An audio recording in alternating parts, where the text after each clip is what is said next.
Hai hai minasang, kembali lagi dengan Pandai Kotoba. Pandai Kotoba adalah tempat minasang untuk belajar bahasa Jepang dan juga budayanya. Nah, pada video kali ini kita mau belajar pola kalimat tentang seide nih. Kalau kemarin kita udah belajar tentang okagede, nah ini dia lawan dari pola kalimat okagede, yaitu seide. Fungsi dan cara pakai ya dari tata bahasa ini, seide itu biasa digunakan ya untuk menyatakan bahwa suatu hasil buruk atau hasil negatif itu terjadi sebagai akibat dari suatu tindakan. Pokoknya pola ini mengandung nuansa yang menyalahkan atau mengeluh atas penyebab tersebut ya. Jadi pas banget nih ya buat minasang yang mau misu-misu gitu ya, atau mau nyalahin orang, harus banget nih bisa pola kalimat ini. Oke, kita lanjut ke arti dari bumpo ini. Arti bumpo ini sih sebenarnya cuma 3 ya. Kalau ke bahasa Indonesia ya. Yang pertama tuh ada gara-gara, terus juga salah, terus juga ada juga arti karena. Misalnya kayak gara-gara aku, kamu jadi telat. Contoh bahasa Indonesia kira-kira kayak gitulah. Selanjutnya ada sedikit catatan nih buat pola kalimat ini teman-teman. Bumpo ini sebenarnya bisa ya dipakai baik dalam situasi kasual atau situasi formal. Tapi harus diingat nih, konotasi dari pola kalimat ini itu negatif ya. Jadi kesannya tuh bisa nyalahin sesuatu. Jadi harus hati-hati juga nih cara pakainya. Nah, kira-kira gimana sih rumusnya? Nah, ini dia. Rumus untuk membuat kalimat ya menggunakan bumpo nainani seide. Nah, untuk membuatnya itu juga mudah ya, kurang lebih sama kayak okagede. Jadi kalau kata kerja bertemu dengan kata seide itu harus apa? Harus berbentuk kasual teman-teman ya, atau futsuke. Nah, kalau kata sifat i ketemu seide itu juga sonomama, dibiarin aja, nggak usah ada tambahan, nggak usah ada yang dikurangin. Jadi kayak kata sifat i ditempel seide aja. Nah, selanjutnya ada kata sifat na. Kata sifat na kalau ketemu seide itu harus dipisah ya pakai huruf na. Jadi setelah kata sifat na harus ditambahin huruf na ya. Misalnya kayak fubeng na seide gitu ya, kayak karena ribet gitu ya. Bisa kayak gitu. Nah, selanjutnya kalau kata benda ketemu kata seide itu harus dipisah pakai partikel no ya. Jadi jangan sampai lupa nih ya. Kalau kata sifat na itu dipisah pakai huruf na, kalau kata benda itu dipisahnya pakai apa? Partikel no. Gitu teman-teman. Selanjutnya adalah contoh kalimat ya dari masing-masing rumus.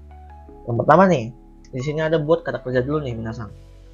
Di sini ada kalimat sakuya osake o nomi sugita seide kyo atama ga itai.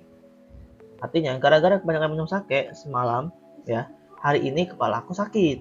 Gitu kira-kira teman-teman. Jadi di sini kita bisa highlight teman-teman kalau di sini kata kerjanya harus berbentuk apa? Futsuke atau bentuk kasual. Jadi bukan nomi sugimashita, tapi apa? Nomi sugita. Itu teman-teman. Next, kita ke contoh kalimat selanjutnya yaitu ada buat ini ya, kata benda. Di sini ada contoh kalimat kare no chikoku no sei de watashi tachi wa basu ni nori okureta. Nah, di sini dia nyalahin si kare ini ya. Gara-gara dia telat, kita jadi terlambat naik bisnya, teman-teman. Nah, di sini kita lihat ya, ada apa? Ya, partikel no ya, teman-teman ya. Di situ ada partikel no ya, karena chikoku itu kan dia kata kerja 3 ya sebenarnya. Chikoku shimasu. Nah, tapi kalau nggak ada simasnya dia jadi kata benda teman-teman. Jadi kare no chikoku no seide gitu ya, harus ada partikel no-nya. Jangan sampai partikel no-nya ini hilang ya teman-teman.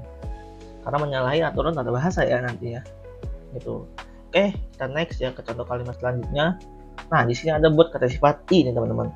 Testo ga muzukashikatta seide ten ga ochita. Yang artinya karena ujiannya susah, nilaiku jadi turun. Nah, di sini kita lihat ya. Untuk kata sifat i ya, dia nggak ada embel-embel tambahan apapun ya. Dia tetap ya, sono mama gimana aja. Jadi untuk kata sifat i ya bebas gitu ya. Sebenarnya nggak mesti yang positif aja, bisa juga yang lampau gitu ya. Atau mungkin yang negatif juga bisa ditempel pakai seide. Tergantung gimana arti kalimatnya nanti gitu ya. Pokoknya nggak ada tambahan apa-apa deh kalau untuk kata sifat i ya teman-teman. Nah, yang terakhir ini buat kata sifat na nih teman-teman ya. Nah, untuk kata sifat na masih ingat ya teman-teman, harus apa? Dipisah pakai huruf na. Contoh kalimatnya di sini ada kono pasokon wa fubeng na seide jika enggak kakari sugita. Yang artinya nih, gara-gara komputer ini nggak praktis gitu ya, jadi menghabiskan waktu terlalu lama.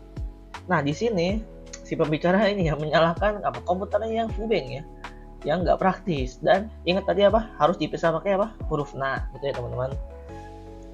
Kono pasokon wa fubeng na seide gitu teman-teman ya. Jadi jangan sampai fubeng seide gitu. Jadi tetap dipakai nih huruf na-nya ya. Mungkin kalau dalam percakapan sih nggak apa-apa ya. Tapi kalau dalam penulisan apalagi ujian JLPT nih, jangan sampai kelupaan tadi ya tambahannya gitu ya teman-teman. Kalau kata benda tadi harus ditambah partikel no. Kalau kata sifat nah harus pakai huruf na-nya. Itu teman-teman. Nah, kesimpulan dari pola kalimat ini ya, pada intinya ya kalimat CD ini tadi ya membawa konotasi negatif. Di sana dia tuh ada kesan menyalahkan sesuatu atas sesuatu buruk yang terjadi gitu ya teman-teman. Misalnya nih kayak aku telat nih kan. Nah, aku mau nyalain temen aku nih. Ah, gara-gara kamu nih aku jadi telat. Nah, itu bisa pakai CD teman-teman ya. Anak-anak CD kasih waktu remas. Itu teman-teman kayak gara-gara kamu nih aku jadi telat. Bisa kayak gitu ya teman-teman. Jadi intinya memang nih kesan dari pola kalimat itu negatif karena ada kesan menyalahkannya. Jadi harus hati-hati cara pakainya ya.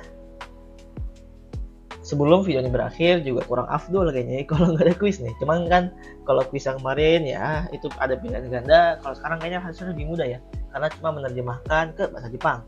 Nah, kira-kira gimana ya teman-teman kalau misalnya bahasa Indonesianya gara-gara lembur kemarin hari ini saya jadi sakit. Nah, jadi nanti teman-teman tolong ya jawab di kolom komentar apa nih bahasa Jepang dari kalimat ini. Jadi jangan lupa ya teman-teman untuk like, komen, dan share video ini ke teman-teman minasang ya. Yang apalagi mau ikut ujian JLPTN 3 nih di bulan Desember nanti. Next video kita bakal bahas pola kalimat nyote teman-teman ya. Jadi buat teman-teman jangan sampai lewatin ya video selanjutnya. Terima kasih, mata nih, bye bye.